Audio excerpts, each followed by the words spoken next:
What's going on, guys? YT13 here, and it's another week, another Raw review, and another, I don't know, it was okay. What did you guys think? I thought it was fine.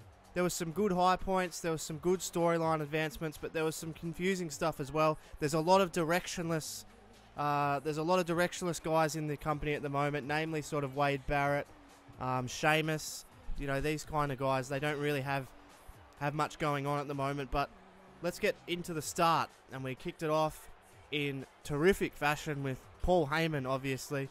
I love Paul Heyman. I love listening to Paul Heyman. I think he's great.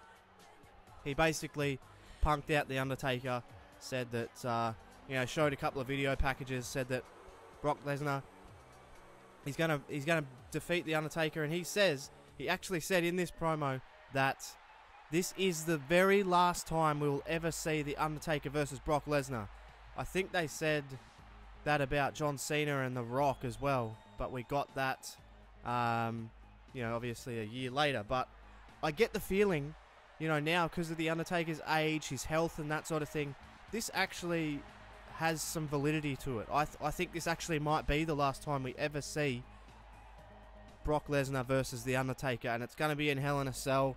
And man, I tell you, this, The Undertaker is badass, because he has been through hell for so many years. For the better part of nearly 25 years, The Undertaker's put his body through hell, and at nearly 60 years old, he's going to step into Hell in a Cell with Brock Lesnar. He's such a proud man, and he's such a fucking badass competitor. I have all the respect in the world for The Undertaker for even entertaining the idea, because he doesn't have to. He doesn't have to prove himself to anybody. He doesn't have to prove to me. He doesn't have to prove it to you. He's a bona fide first ballot Hall of Fame legend, and he's still answering those phone calls from Vince McMahon. And to put him in Hell in a Cell at nearly 60 years old, my hat's off to The Undertaker. But this promo, it was good. It was interrupted by The Big Show, and I'm pretty sure The Big Show was booked for later on in the night to tag with Seth Rollins against the Dudleys. But all of a sudden, he takes one F5, which I think he took $1 million of in the Madison Square Garden show. Which, hey, thank God The Big Show was selling his injuries from that match. That never happens anymore. Remember, need I remind you of Dean Ambrose when he got his trachea pretty much crushed by a Singapore cane, and he was back on TV on SmackDown. No, not even, he was fine. So it was good to see The Big Show selling that, but all of a sudden he takes one F5 and he's done, and he's out for the night. So that was a little bit confusing for me, but maybe I'm just being really, really picky and being a little bit of a smart mark. But I don't know, things like that just annoy me a little bit. But after that, after The Big Show got squashed, Brock Lesnar, standing tall, great, fantastic. We got Dean Ambrose, Roman Reigns, and Randy Orton versus the Wyatt family. This was probably one of the better matches of the night. And honestly, Roman Reigns at the moment is on such a hellacious run with fantastic matches. And he and Bray have been doing a great job. And I think their Hell in a Cell match is going to be absolutely off the hook as well. This was fine. This was it was a good match. And they're specialists at six-man tag matches, the WWE. They, as many of them as they do, they are all actually very entertaining matches. So I was pretty happy with this. And but one little small point, I guess, is it's nothing different to what we've seen over so many weeks now. We've seen this so many times, but that's all right. It's still a highlight of the show, but you need to get a little bit more creative than saying, right, so there's 3 Wyatts, there's three guys, let's have a 6-man tag. I mean, why can't Roman Reigns go one-on-one with someone else, completely outside of the feud? Or, why does it always have to be, you're constantly giving away action between the two people that are feuding? I've never understood that, but it was good. It was good. And I'm not complaining, because there's other things to complain about. I've got to get to some other stuff to complain about. So Neville versus Sheamus was up next. And, this, again, I thought this was very confusing. And I say this a lot, I think Neville's being misused. Neville's Neville could be one of the best wrestlers in the company, but he's constantly portrayed as a loser. And I think it's because Vince McMahon sees him. He's under 6 foot tall. I think Neville's under 6 foot tall. I think he's like 5'11", 5'10", maybe. So he's seen as a joke by Vince McMahon. Vince McMahon loves guys like Brock Lesnar. He loves guys, like The Undertaker. He doesn't like guys like Neville. He sees them as a sideshow, and that's what he's being presented as. And that's what he tried to present Daniel Bryan as. Despite what everybody says, Vince McMahon did not think Daniel Bryan could get into that spot, but the fans forced him into that spot. And unfortunately for Neville, I don't think he has that charisma of a Daniel Bryan. So he's got all the in-ring talent in the world, but to be fair, Neville really doesn't have a great promo. He doesn't have much outside of that, but I don't know. Is that maybe because they are not giving him the chance to have anything outside of that? I don't know. But anyway, Sheamus, he's a bit of a rudderless ship as well, Sheamus. He's got not a ton going for him at the moment. He's got the briefcase, sure, but he's nowhere near cashing it in. You don't feel like he's anywhere near cashing it in. I mean, heading into Night of Champions, it looked as though he may do something there, and it was kind of interesting.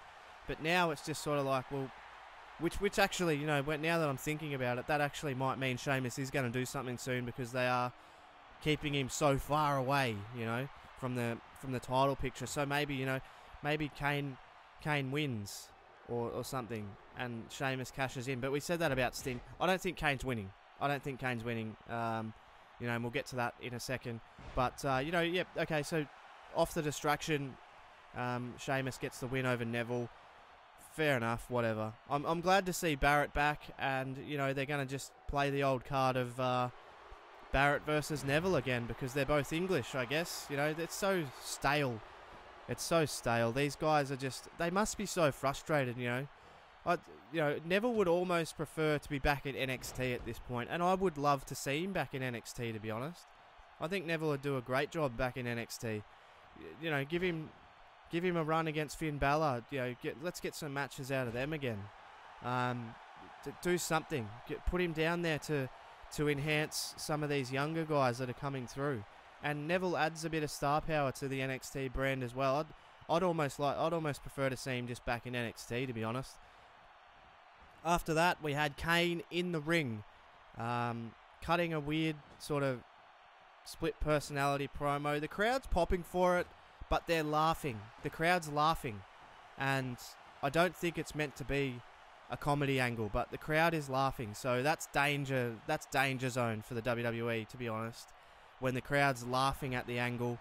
And it's a joke, because not mentioning the fact that Kane is just one person and acting like Demon Kane and Corporate Kane are separate people is ridiculous. This is all just a ploy to write Corporate Kane off.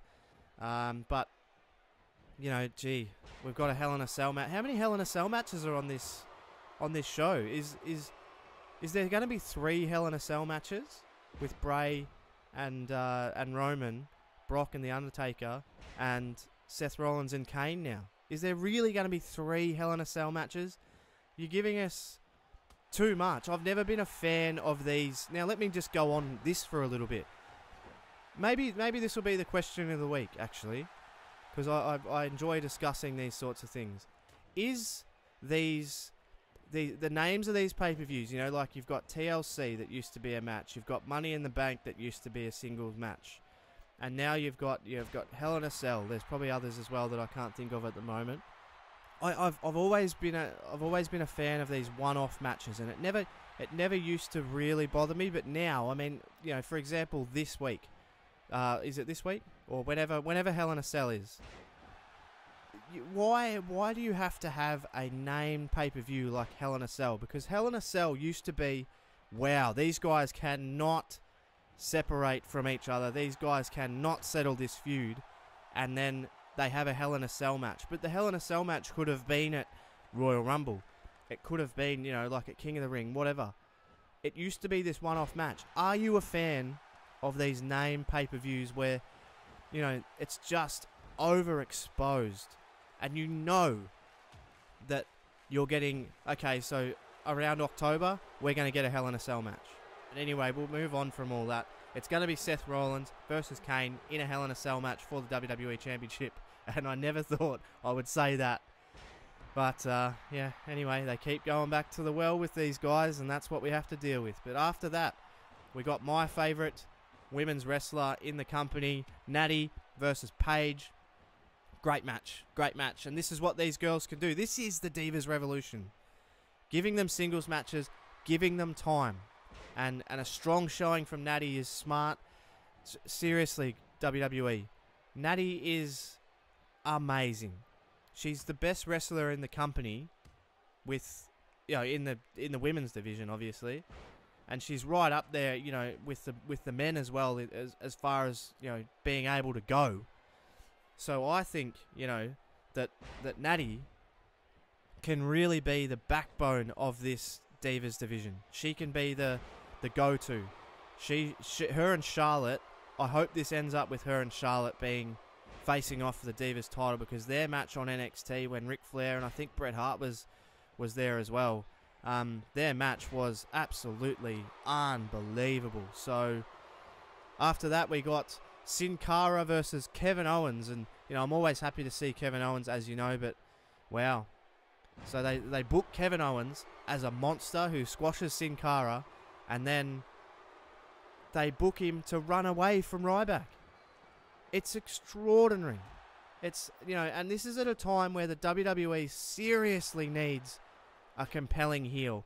They seriously need someone other than Seth Rollins to sort of carry the heel torch, and they make him run away. He's the most interesting of all of the heels that you have.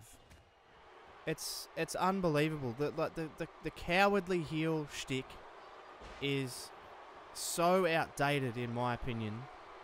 Anyway, after that we got the Dudley Boys versus Seth Rollins and Corporate Kane. I actually didn't like this, and I don't say that often about Dudley's matches or Seth Rollins' matches, but I thought it was really dull. I thought it was a really, really dull match. And you know, the Kane injury fake out, that whole thing, it's been done in recent weeks, and you know, Bubba Ray and Devon, they're just their punch and kick sort of. Their punch and kick offense is boring against sometimes. I mean, I don't know. Maybe they just didn't click, but I didn't think anything was really inspiring. And after that, we had Team Bad versus Team Bella. And again, you know, I'm glad they have Sasha Banks featured, because, you know, she's coming up to probably the biggest match of her career at NXT, in that 30-minute Iron Woman match against Bayley, and that is, I'm telling you, that match is going to be so good. Those women are absolutely amazing, and you know, to showcase Sasha Banks here is really smart. But it just seems as though the only time they choose to showcase these really talented people is when they have something to gain from it, a la, you know, network subscriptions for a special they've got coming up. But you know, I'm glad to see her in that spot. After that, we had Summer Rae proposing to Rusev. Yep. After that, we had the US Championship Open Challenge and John Cena versus Big E. Man, I'm telling you, they are putting the spotlight heavily on New Day, and so they should, because this match, absolutely fantastic. I thought Big E at one stage almost killed John Cena with a suplex. And, you know, the spear through the ropes and those sorts of things. Man, and here we go again with the John Cena love. John Cena is, at the moment, the wrestler of the year. He's number one. He's the fact that he's gone up against guys like Kevin Owens, Sami Zayn, and he's worked sort of that indie style. He is so good now. And it's still to this day, and I might get a little bit of heat for this myself, I don't understand why people hate this guy. What else do you want? He's having great matches. He's, you know, he's hit and miss on the mic, but you know, for the most part, man, he's amazing on the microphone. The guy has done, you know, like 500 Make-A-Wish appearances or something. He's absolutely You know, his philanthropy is absolutely through the roof. He's a genuinely nice bloke, yet people hate this guy, and he's the best wrestler in the company. Maybe that'll be an extension of the question of the week. Do you like the John Cena sucks chance? Do you like John Cena? Maybe that could be the whole question of the week. That could be a topic we could talk about. Do you like John Cena as a wrestler, or are you sick of him? Are you done with him? I think he's great, and